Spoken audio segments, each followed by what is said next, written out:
Today I'm going to talk about astral projection and how it could be used in working with spirits and grimoire magic. This is something that seems to be more of a modern innovation. This is not something that you'll see practiced very often by a hardcore or hardline traditionalist of the grimoires. This is something that's a little bit of an innovation. However, many people seem to get really good results, and since I like to talk about grimoire magic and working with spirits in my videos, I thought that it would be remiss not to bring the topic up. Astral projection with spirit work. So this is actually something that I've used quite a bit and I've experimented a lot with. So I look at it like this: when we're dealing with things like magic, we're dealing with an unseen, okay?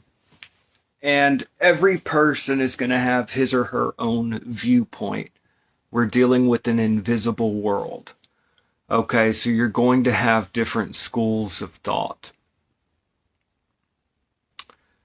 And I used to be more, I'm still a little bit of a traditionalist, okay, but within reason. I like to mix it up and try different things out. I'm more about practicality. But there are traditionalists out there where they try to only recreate magic as it was practiced centuries ago. Like that, they will never work with anything modern. But if we look at astral projection is something that's very ancient, found in many different traditions around the world. We see examples of it in Eastern practices like yoga, and we see a lot of Eastern practices, Tibetan Buddhism, and then of course we see astral projection talked about a lot in modern magic, like Hermetic Order of the Golden Dawn. And now there's a lot of scientists and people doing research with out-of-body experiences. So this is something that I've actually experimented with a lot, you know. Oh, this video is about to go all over the place. But today I also wanted to talk about like some of my own personal experience with astral projection and why it's always been something that's kind of like close to me, like close to my heart, close to my path. Like I remember I used to have I would have out of body experiences as a child. So like I can't really prove that to anyone else, but in my own personal experience, I know for myself that the out of body experience is a real human experience, whatever that may be. So like the realm of like lucid dreams, out of body experiences, out of body experience, astral projection, this type of thing to try to communicate with spirits. Can we combine these two practices to try to have an interaction with a Shem angel, as an example? So, like I said, this is not something that you see Dr. Rudd or you see in a lot of these classical grimoires from the Renaissance. Absolutely not. It is kind of innovating, a modern innovation. But it could yield some pretty interesting results. What I encourage is that instead of us forming schools of thoughts and intellectual factions in the community, I think it's better if we take a practical outlook where we look at these different approaches as just experiments, okay? We're going to try out different things and write down the results. That's why I always say in my videos, I don't want people to believe in what I talk about. I don't want people to necessarily believe even in magic or anything. What I talk about is a series of experiments or operations that people can carry out at home and come to their own conclusions. So you want to have a Shem angel experience. Well, there are different techniques to try to interact with a Shem angel. And what would that look like? Many people report what seems to be miraculous changes in their lives. Now, is this true? Is this real? I'm obviously a little biased. I tend to believe that these things are absolutely real. from my experiences. But again, I can't tell anyone else what to believe. So what I like to do is I like to talk about practices that people can try at home and see what happens. So, like I said, many hardcore traditionalists do not like the idea of mixing astral projection here, but I say try it out and see what happens. So what is astral projection? Astral projection could be interpreted mainly in one of two ways. It could be seen as literal, objectively, like transferring your consciousness to your soul or to another subtle body, like such as the astral body or etheric double, to transfer the consciousness to one of these subtle vehicles and to leave the physical body to go wander in higher dimensions. Okay, that is one interpretation of astral travel or astral projection. It is the ability to separate the consciousness from the body, more or less, and go travel. Go talk to entities. That is one interpretation. Another view of the out-of-body experience is much more rationalistic, perhaps more scientific, more rationalistic, more psychological in its perspective, is that astral projection is more or less just active imagination. From this perspective, it doesn't matter if you're really leaving your body. From this perspective, you're doing an inward travel, an inward. And from this state, though, from this perspective, you could enter an exalted state of consciousness, even if it is all in your head. You could enter in an exalted state of consciousness that in this exalted state, you can more easily have an objective interaction with an entity or a spirit. So that is kind of a middle view of this, is that, yes, it is an inward traveling. You're going to imagine that you're leaving your body. What are you doing? You're separating yourself from your awareness of the room and your awareness of the physical reality. You imagine you're going up, up, up, up. You're above the earth. You're above the atmosphere. You're up in space. Now you're open to the possibility of seeing something more. You're more open. You're much more open to the possibility of, in this visual landscape, seeing a bright light approach than if you're sitting in your room looking at the four walls and the ceiling and the floor and seeing a white light manifest. That sounds kind of unbelievable. So you could say that in this that it is internal, it is in the mind, but in this exalted state, you're more able to have an interaction with some type of disembodied intelligence. And then the other view is that it's all in your head. But do you still get results? Do you have an experience that is transformative? This view is entirely, it's kind of hard to define.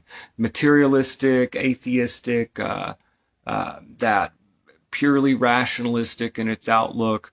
But even from this perspective, you could see where, what do you call it? Active imagination or inward traveling could help us. And I am not a counselor. I am not a psychologist. By no means take anything that I say with a grain of salt. I am not a professor. However, it is believed that people that can do work with active imagination as a way to come into contact with traumas or to come into contact with different parts of our unconscious or disowned parts of ourselves. In that sense, it could be initiatic. So, what I present here is different perspectives on what astral projection actually is, so that each person can come up with their own viewpoint. We could say that at one end of the spectrum, is the totally rationalistic view that it's just an inward, it's basically like a dream, but intentionally entering a dream world. The opposite extreme is the view that, to count as astral projection, you have to try to actually leave your body and go wander somewhere else. And then the middle view is that just like if you look in the Bible as an example, angels communicate through dreams. It's always been part of the tradition, and you also see it in pagan mythology as well, deities communicating through dreams, since this was always been an ancient tradition. This idea is that it's both. It's in your head, but you could still be communicating with something that's objective and external to yourself. So, where do I stand in all of this? I tend to take. I personally try to just be open. I try not to pigeonhole everything and come up with a neat little view of the world, because as we see, not to just bring in modern magic galore here, but like the tarot card, the tower gets struck down. Every time a new edifice arises, we break down these illusions, these illusory structures, until we realize that every single moment can be a moment of a greater awakening, which is a destruction of the old view as we come closer to realization, closer to heightened awareness. So this could be very initiatic. The idea that we can go, whether we be journeying within the unconscious or whether we be journeying in the higher astral planes, this idea could be very initiatic. The idea of ascent. The idea of ascent is something that we find throughout the ancient mystical literature. We have the Merkava literature and the Hecalote literature in the ancient Jewish mystical literature. We have this idea of mystical ascent. And the Corpus Hermeticum, the Poimander, the divine Poimander, which is Tractate 1, Treatise 1 of the Corpus Hermeticum, the Poimander treatise talks about how the soul of man fell through the seven planets, the seven spheres, and landed upon Earth, and that we fell in love with our own reflection, our own illusory concept of who we are. We fell in love with our own reflection, like the story of Narcissus fell in love with his own reflection in the pool and then drowned. But nature is the lover of man, the divine man, which was the co-equal with God in the Hermetic literature. But in the Corpus Hermeticum, what is the soul's way back? It's a divine ascent through the seven planets, through the moon, through Mercury, Venus, Sun, Jupiter, Mars, and Saturn, and then to the eighth sphere. We also see in the discourse of the eighth and the ninth this type of a celestial ascent. So we see it in the Hermetica, we see it in the Corpus Hermeticum, this idea of journeying upwards, the idea of seven heavens. Not necessarily associated with the planets, but seven heavens. There's actually a passage, I forgot where it is. It's one of the epistles, one of the Pauline epistles. He talks about being caught up to the third heaven. So this idea of seven heavens, and then of course you have like Dante's Divine Comedy, and this whole type of thing, an astrological ascent. And then, of course, you have the Tree of Life, which fits perfectly neatly into this idea of ascent through the 10 Sephirot is an ascent through the Ptolemaic map of the cosmos, as we see in Ptolemy's Tetrabiblos. It's the same type of ascent. We begin in Malkuth, that's Earth. We go to Yesod, the moon, on to Hod, Netzach, Tiferet, on through the seven planets. It is a celestial ascent. The Tree of Life is mapped upon this. Since the Tree of Life is mapped upon this celestial ascent up through the seven planets and on up into the eighth sphere zodiac, since the Tree of Life itself is based on this planetary ascent, then of course most of modern lodge magic and everything else has to be based on this type of ascent. This is our pathway to the divine.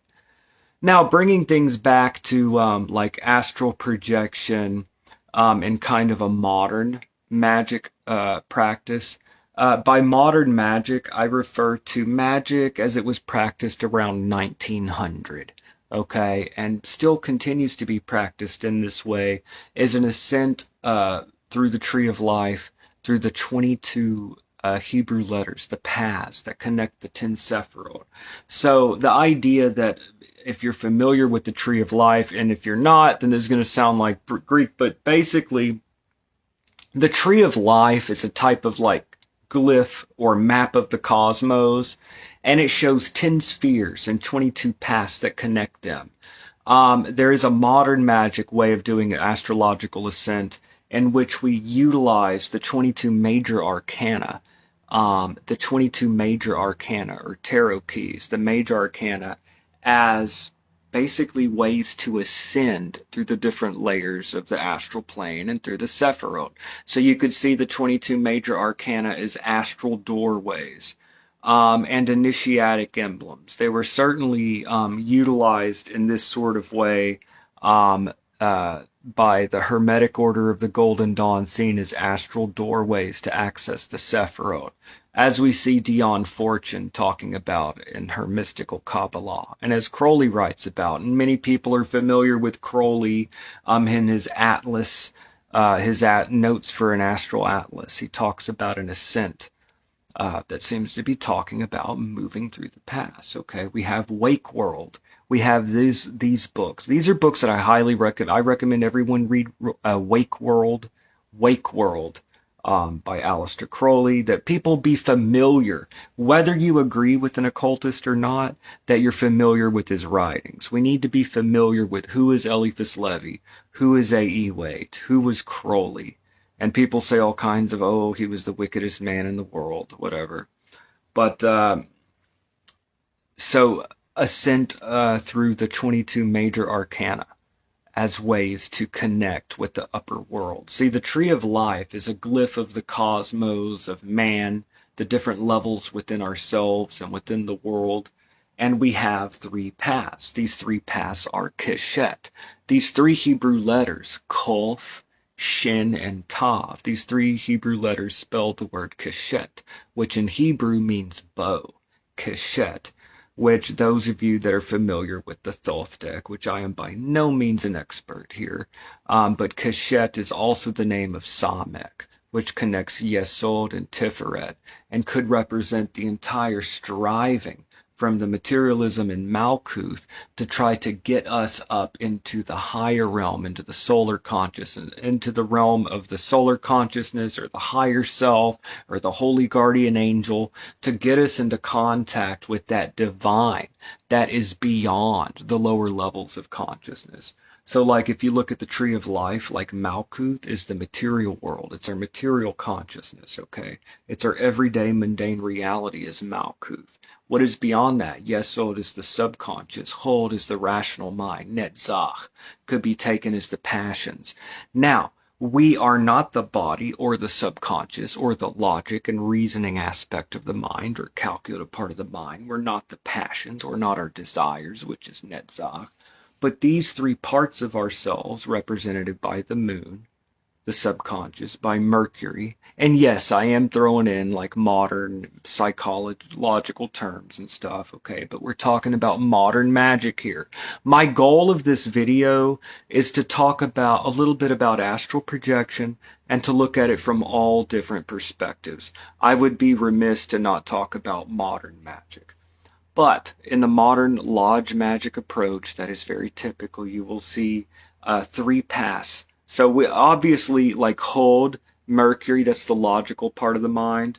Yesod, the moon, that's the subconscious. Netzach is the passions, the desires. Malkuth is the body, the goof in the body. And the Nefesh, the vital life force of the body. These make up the body, emotions, thoughts. But this is not. Who is the self? Who is the self that's beyond all of this? Who is the self that's beyond the emotions and the thoughts and the ideas and beyond the physical, the body? Who am I beyond my body? Well, it's the solar center. It's Tiferet. It's beyond all these things. It's that divine spark at our core, at the heart. It's the spiritual heart. It's Tiferet. Okay? So you could say like our ascent to the divine, following the path of the tree of life, we have three paths.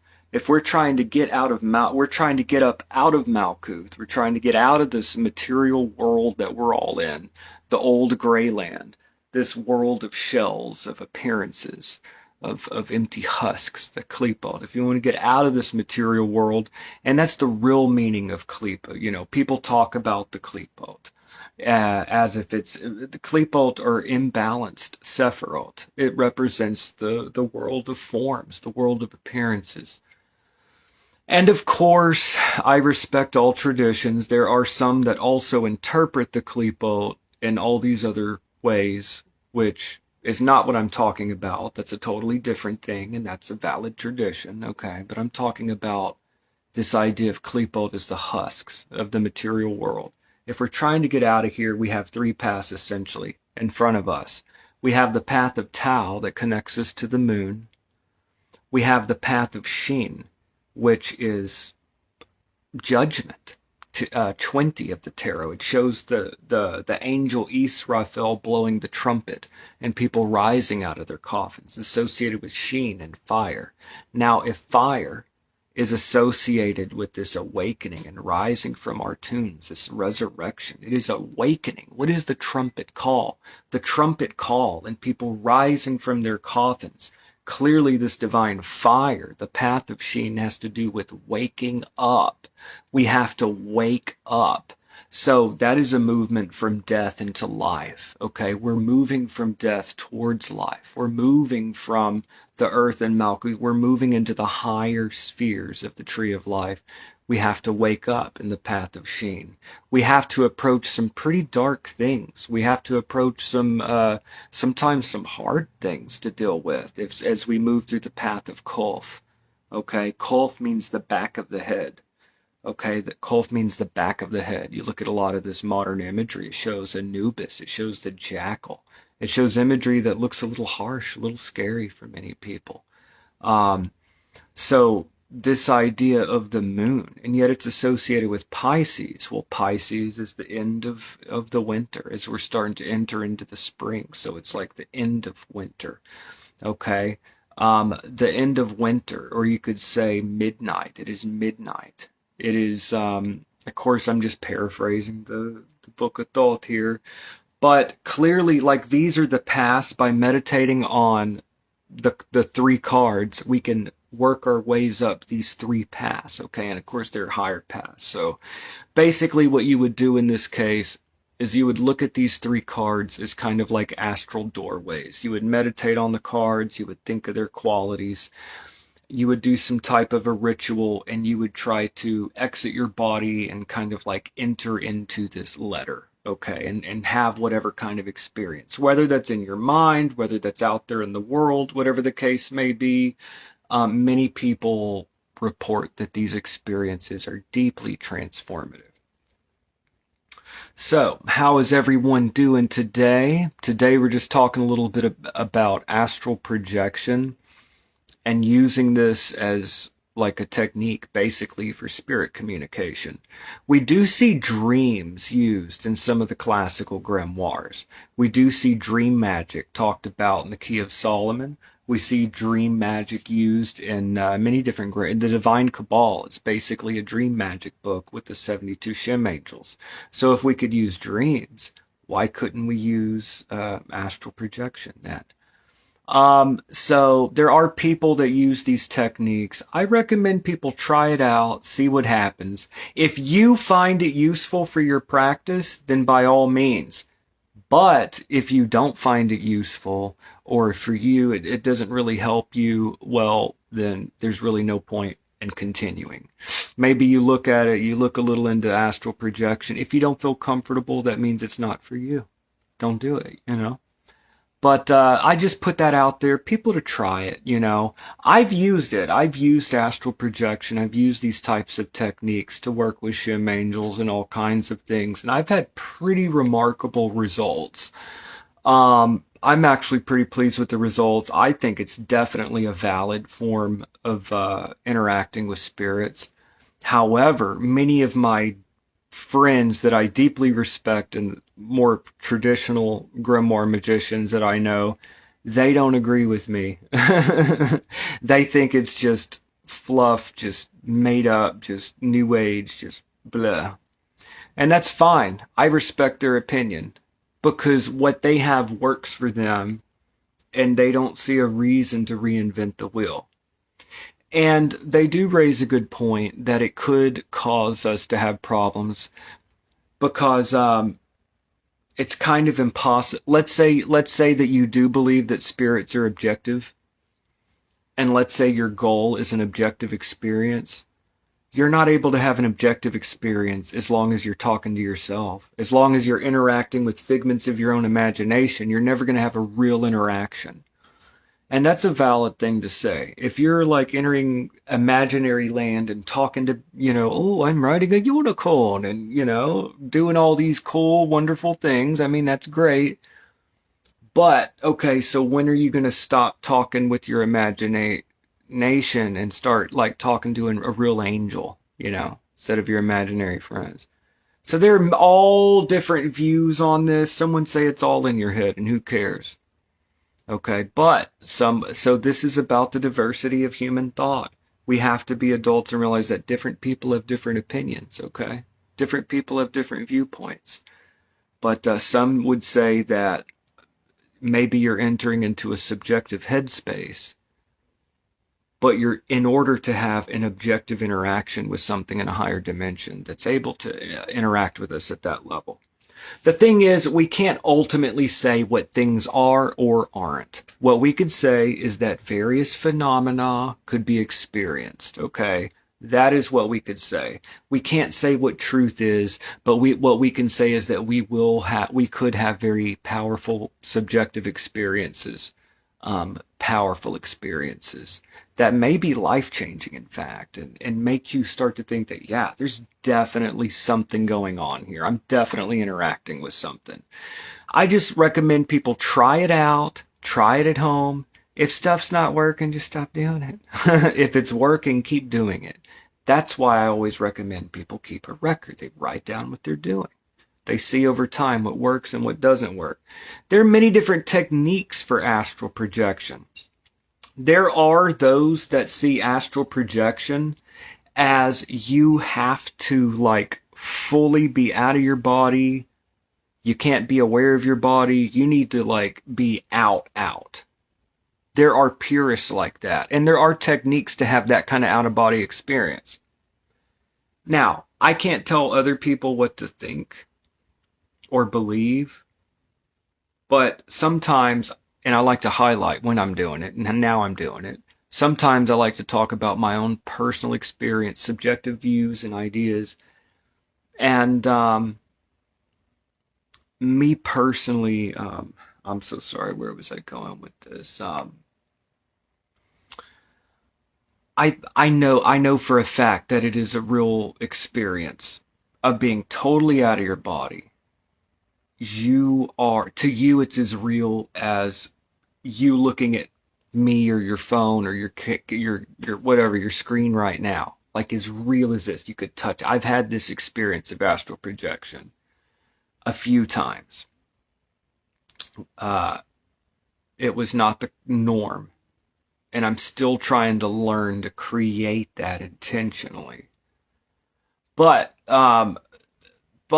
I've had a lot of my deepest experiences weren't like that. I would still feel the body. They were more like inward journeyings. Was I really outside of my body in another dimension? I don't know, but I had powerful experiences. I'd say the majority of what I did, like I'd say 99% of it was just like that. What would I do? But I noticed the experience would be more in my subjective experience, I would notice that it would be more powerful experiences would happen when I would really take my time to leave my body. But it would just be a visualization. Most of what I did, and I had powerful experiences, and a lot of people have powerful experiences doing this, is to just do it like this. Visualize yourself as your aura around your body. You're not your body, you're around your body as a ball of light. Okay, and then take like 5-10 minutes to really visualize that you're not your body, you're this ball of light. Then try to get up. Now, will you be really out of your body? Will you just be visualizing the room? It doesn't matter. Just do it anyways. Play along. You see the walls, you see the ceiling, you see the floor. Go up, up, up, up, up. Go through the ceiling, through the roof, through the clouds, up through the atmosphere till you're in space. Then look around you. You may see figures approaching. Try to have an interaction with a spirit. This is the method that I've used. This is the method that many people have used. with great success. It's very simple. It's outlined in Liber O. It's a very simple step. So take your time visualizing that you're leaving your body. Just relax, sit, or lie down or sit, and just allow yourself to believe. You need to get rid of this critical factor. The critical factor is needed in everyday life. Otherwise, someone might try to sell you, I don't know, something ridiculous, and you buy it and you don't need it. Okay, you need a critical factor in everyday life. But with this, you don't. You need to get rid. You need to just accept and believe and just be open to have an experience. Okay, is it in your head? Is it not? But take about 5 minutes, 5-10 minutes, slowly visualize as you're laying there that you are a white energy around your body. Then visualize that you're slowly moving away from your body. Look around the room. So this is the separation. That's step 1. Don't worry about if it's all in your imagination or not. Don't worry. Just separate. 2, go up. That's an important step. Go up, up, up, up until you're through the roof, through the clouds. You could see the earth way beneath your feet. You're up in space. There, have an interaction, okay? Or travel or go do whatever you need to do. But that is step 2. And then step 3, go explore, go have an interaction. And then, of course, you come back and really take time to return to your body. I don't know why, but all of the sources seem to agree that you need to take time to return to your body. So this is a very simple method that I've used many times. Many people have. It's more or less a guided visualization. They seem to have very powerful experiences with spirits. Now, is it in your head? Is it objective? I don't think we can really speak on what the nature of reality is. What we can talk about is what are the results? What experiences do we have? Is it transformative? Me personally, I think that it might be both. My own opinion, I think it might be in your head, but I think you're still talking to something outside. That's my own view. And some people think it's all in your head and they don't care. Now, that is one approach. There are methods to have full-on, earth-shattering, just out-of-body experiences where you're gone. You're not aware of your body. There are techniques. I've got some books on that. They're pretty interesting if you want to experiment with those. And then there's lucid dreaming, and there are people that learn to induce lucid dreams from a waking state, who learn to wake up in their dreams, and there are people that view these as the same thing. At any rate, a lucid dream is when you wake up inside of a dream and you know that you're dreaming, and you could actually control the dream. What you could do is, if you happen to enter into a lucid dream, is try to banish the dream and then try to have more of an objective interaction with the astral environment. Maybe go explore or have an interaction with an angel or do a ritual. Try doing rituals while you're asleep. You want to talk about being some kind of magic yoga master? Try learning to do rituals while you're sleeping. And then you start to gain more control. You're not just gaining control of yourself in your waking consciousness. You're learning to control yourself in your sleeping consciousness. Okay. So we have astral projection, we have dream work.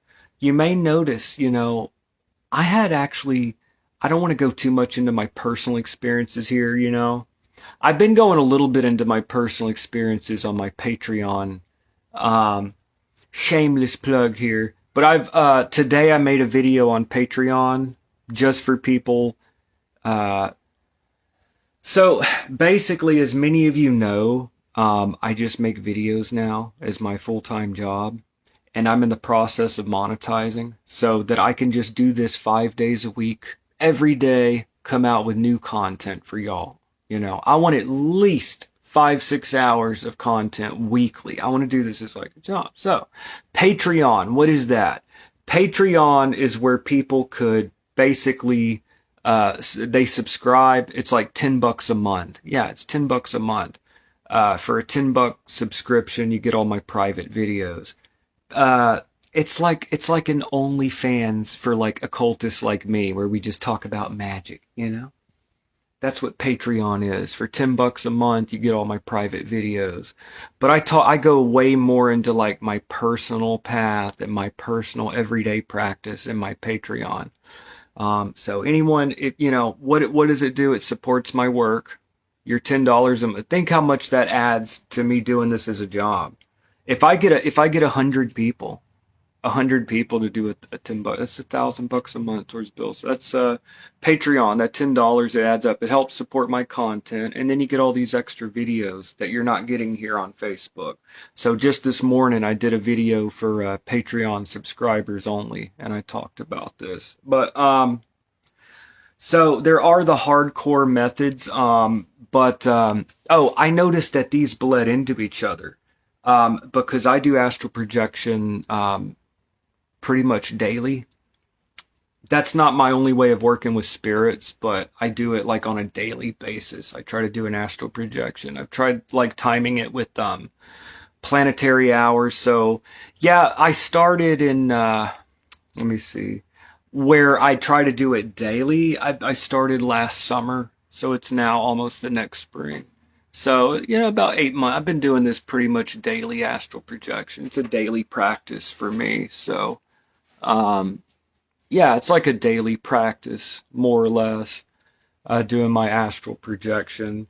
So I've had a lot of experience, and yet I still feel like I'm just barely skimming the surface. You know what I mean? Hold on a second here.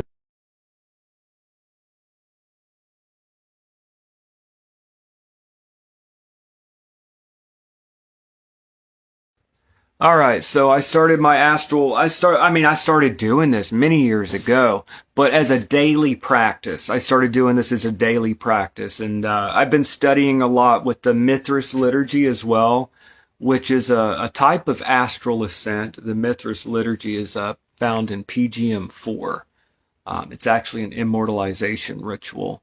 So I've been doing a daily practice with the Mithras liturgy, and I plan to really try to understand that text really well and work with that. Um, but yeah, I did a video this morning for my Patreon subscribers only. But I tried doing it. So with astral projection, I recommend people try it out, see what happens. Planetary hours, some tips and tricks for your astral projection journeys to help you get started and off exploring the cosmos. First of all, never ascribe objective reality necessarily to anything that you experience. This is extremely important if you're going to be traveling off into distant lands, speaking with no telling what, extraterrestrials, angels, demons, spirits, traveling to other dimensions. If this is what you're going to try to have an experience of, it is essential that people not necessarily give objective reality to anything that they experience. This is very important. I mean, it's just common sense, but it's very important that we keep our feet grounded in the earth and in everyday real life, okay, with other people, real events. We can't let ourselves get withdrawn into an imaginary realm, and we can't let ourselves get swept away. Okay, anybody can get results. Okay, but anybody can be swept away by those results as well. So be careful not to necessarily give any objective reality. My second tip is to have some type of physical altar and ritual. So what I like to do in my astral projections, I will wait till the planetary hour. I will do a full ritual of invocation of the planet or spirit physically.